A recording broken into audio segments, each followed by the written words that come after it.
Olá pessoal, hoje nossa videoaula a gente vai trabalhar como é feito o dimensionamento dos elos fusíveis que são utilizados pelas concessionárias aí nas redes de distribuição de energia. Então só para lembrar aqui pessoal, aqui está a nossa chave fusível, né? Aqui dentro vai o nosso elemento, né? Então quando ele rompe, a minha chave que eu vou tirar a pressão da minha mola e a chave vai abrir, vai cair. Então com isso eu secciono o meu fluxo de corrente, né? Então esse é o princípio de funcionamento. Mas aí eu trago a pergunta, como que eu posso realizar o dimensionamento dos elos fusíveis para fazer essa proteção? Então é isso que a gente vai trabalhar hoje na nossa videoaula. Então, para eu responder essa pergunta, eu tenho que trabalhar em cima dessa equaçãozinha. O que essa equação traz para a gente? Ela mostra que o meu elo, o ajuste do meu elo que eu vou dimensionar, ele tem, para um ramal, ele tem que liberar a máxima carga que esse ramal vai atender, vezes um fator de sobrecarga, certo? E não pode ser superior ao menor curto-circuito fase terra mínimo. O que é esse fase terra mínimo? É aquele curto-circuito que, além da impedância equivalente no ponto, eu acrescento uma impedância de falta. Tá? Então tem concessionária que utiliza 40 ohms, 50, 100 ohms. Então vai depender do critério da concessionária. E mesmo com esse valor, eu ainda aplico um fator de segurança também superior a um valor acima de 1, né? Para que esse meu elo ainda fique mais sensível. Então, o meu fator de sobrecarga, né, por exemplo, poderia usar 1.2. Então, se o meu ramal tem 10 amperes vezes 1.2, o meu elo tem que ser superior a 12 amperes, né, nesse exemplo. E o meu fator de segurança, eu posso utilizar um valor de 4. Então, um curto-circuito de 200 amperes. Né, no final do trecho, fase terra mínimo, dividido por 4 daria 50. Então, meu elo tem que ficar entre 12 e 50 amperes. Então, eu poderia colocar um 15K, por exemplo, um 25K, um 40K. Já um 65 eu não poderia, porque ele é superior a essa equação, para esse exemplo que eu simulei. Então, com essa equaçãozinha, a gente consegue dimensionar os elos fusíveis que irão fazer proteção de um determinado ramal de um alimentador. Então, pessoal, no exemplo que eu falei para vocês, eu poderia utilizar diversos elos, né? Então 15K, 25, 40. Porém, é sempre recomendado utilizar o menor elo fusível possível, porque a gente tem que sempre buscar a sensibilidade da proteção, tá? E utilizando elos de uma capacidade maior, eu vou estar comprometendo a minha seletividade, principalmente para defeitos de alta impedância, tá?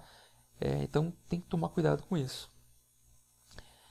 Como que eu faço então a seletividade entre elos fusíveis? Então eu posso utilizar essa equação aqui, né? O meu elo fusível que vai estar ajusante, todo mundo sabe, quem não viu, é só acompanhar a nossa última videoaula sobre elo fusível, que o meu elo ele não tem uma curva, na verdade ele é uma faixa. Então eu tenho o tempo máximo e o tempo mínimo que o fabricante garante. Então para eu ver se os elos estão seletivos, eu faço o seguinte, eu pego o elo fusível que está jusante e vejo se o tempo máximo dele tem que ser menor do que o tempo mínimo do elo montante vezes 0,75 ou 75%. Então, como é que fica mais fácil da gente visualizar? Então aqui, pessoal, eu tenho um exemplo, né? Esse coordenograma aqui me mostra como que eu aplico isso na prática. Então aqui eu tenho a montante, um elo de 10K em roxo, e em verde a curva do meu elo fusível de 6K. Então aqui é minha faixa de seletividade, né? Meu maior nível de curto-circuito e o menor nível de curto-circuito. Então como que eu faço isso? Eu pego a menor curva, né, do elo fusível de 10K e multiplico esse tempo por 0,75. Então como é um valor menor do que 1, a minha tendência é que essa curva ela vai reduzir. Né? Então ela veio para esse ponto aqui. Se esse ponto continuar sendo superior ao tempo máximo dessa faixa do elo fusível de 6K, eu garanti a minha seletividade.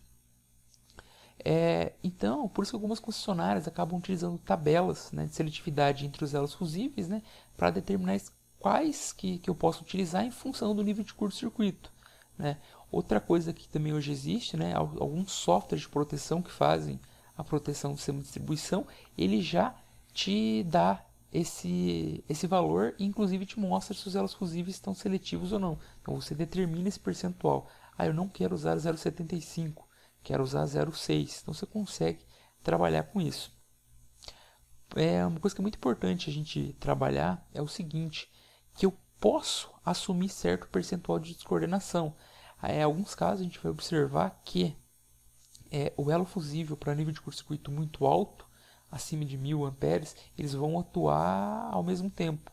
Porém, no nosso dia a dia a gente acaba nos deparando que a maioria dos defeitos às vezes acaba ocorrendo na região da seletividade.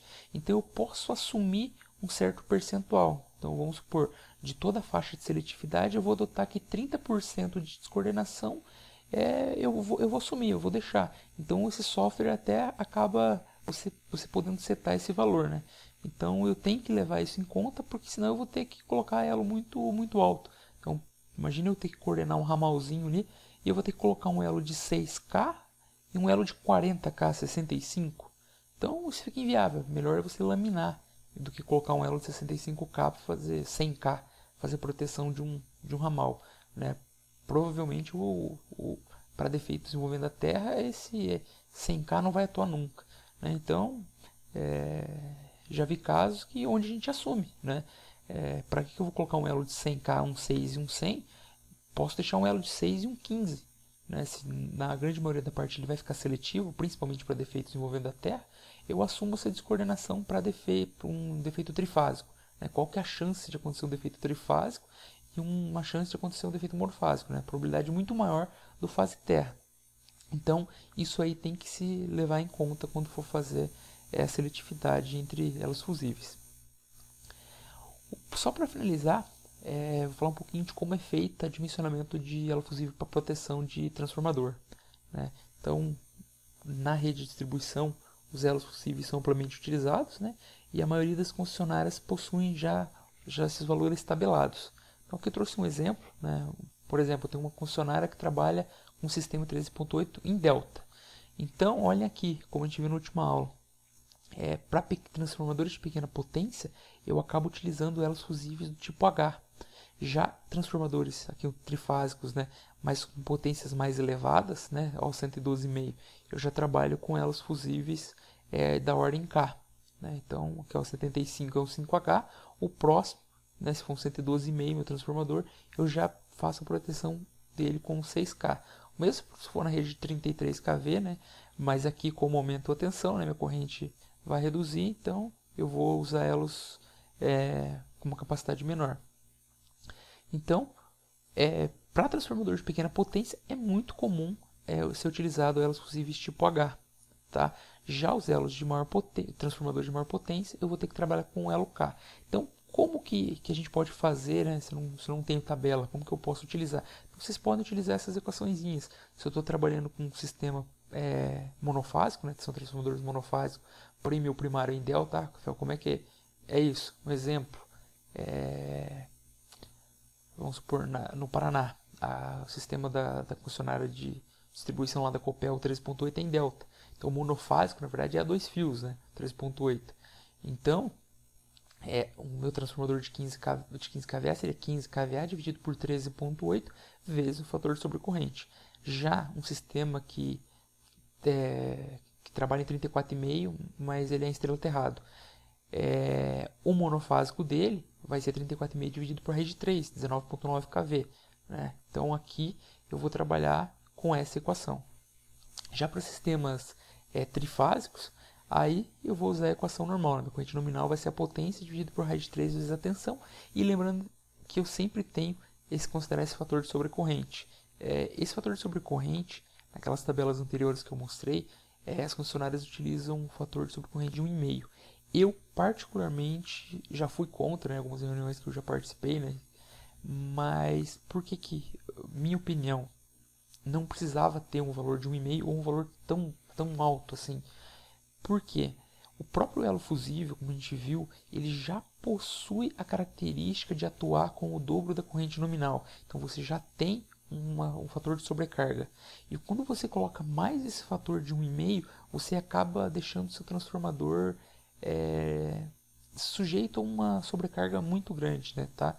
Então, só é uma opinião minha, tá? Particular minha, que eu acho que esse fator poderia ser um valor menor. Mas, assim, vai de cada um, né? Cada um está utilizando. Porém, inclusive seria uma maneira mais fácil de identificar que aquele transformador está com sobrecarga. Porque imagina, você tem um fator de sobrecarga de 1,5, mais a sobrecarga admissível do elo, né, que ele rompe com o dobro, o transformador vai ter uma sobrecarga considerável.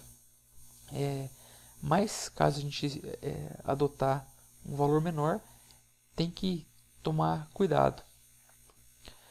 Então é isso, pessoal.